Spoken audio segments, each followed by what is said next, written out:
The search for your family ties. My purpose is to inform you on the rewards and obstacles of researching your family history, but first I want to define genealogy, which is the study of tracing lines of descent. So what if you had the ability to know a relative that died over 100 years ago? That sounds so crazy, right?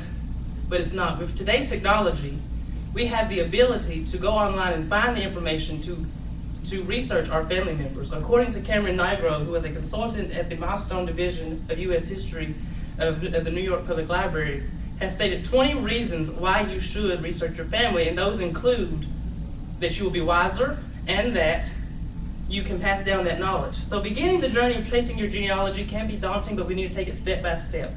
So begin with yourself, and that includes your name, your birth date, your birthplace, your parents' and grandparents' information as well.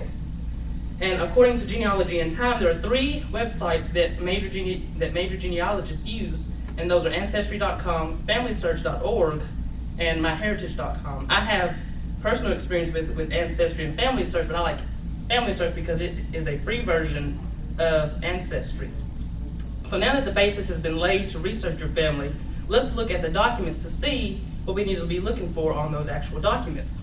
So the first document is a census record, and on this record, we need to look for the person's name, their occupation, whether their parents and themselves were born in that state, as well as the status to the head of that family. Moving on to the marriage certificate, we can look at their name, their marriage place and date, as well as parents' names if they are listed.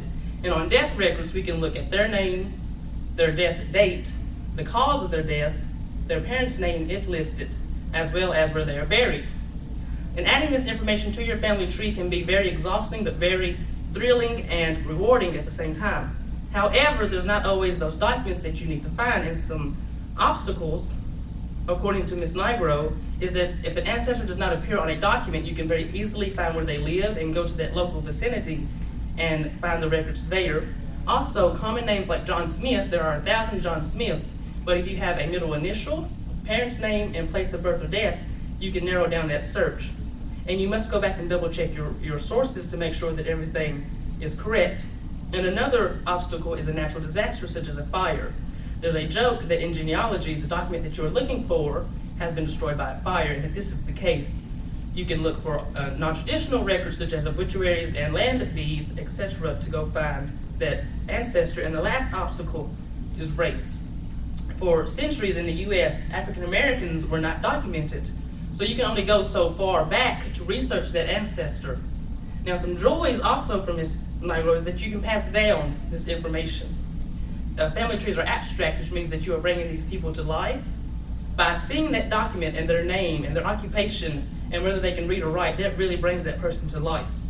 And also, information raises questions. So if you don't know the answers to those questions, you can very easily go back and do more research to answer those questions. So today I've just given you a brief overview of the tenets of genealogy and the joys and obstacles that come along with researching your family history. So I hope this information really inspires you to go out and research your own family history and create your family trees. Thank you.